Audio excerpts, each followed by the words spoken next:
सन ईस्वी 571 में रसूलुल्लाह सल्लल्लाहु अलैहि वसल्लम की पैदाइश हुई। जब आप सल्लल्लाहु अलैहि वसल्लम 6 साल के थे तो आपकी वालिदा का इंतकाल हो गया। 13 साल की उम्र में मुल्क शाम का सफर किया अपने चचा के साथ। 25 साल की उम्र में हजरत खदीजा रदियल्लाहु अन्हा से आपका निकाह हुआ। 40 साल की उम्र में नबूवत से सरफराज हुए। नबूवत की तीसरे साल आप सल्लल्लाहु अलैहि वसल्लम ने खुल्ला दावत देना शुरू किया।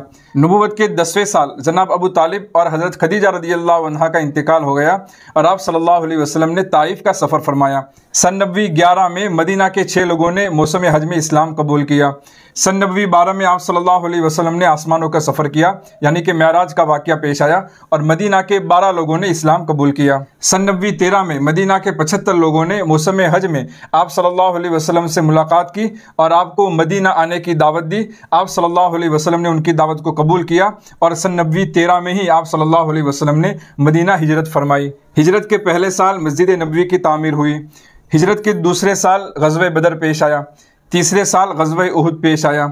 चौथे साल बीर मऊना वाला और बनु नज़ीर का वाक़या पेश आया। 5वें साल ग़ज़वे खंदक का वाक़या पेश आया। सन हिजरी 6 में सुलह हुदैबिया का वाक़या पेश आया और खैबर फतह हुआ।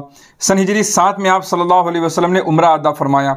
सन हिजरी 8 में मक्का फतह हुआ और ग़ज़वे हुनैन और ग़ज़वे ताइफ पेश आया।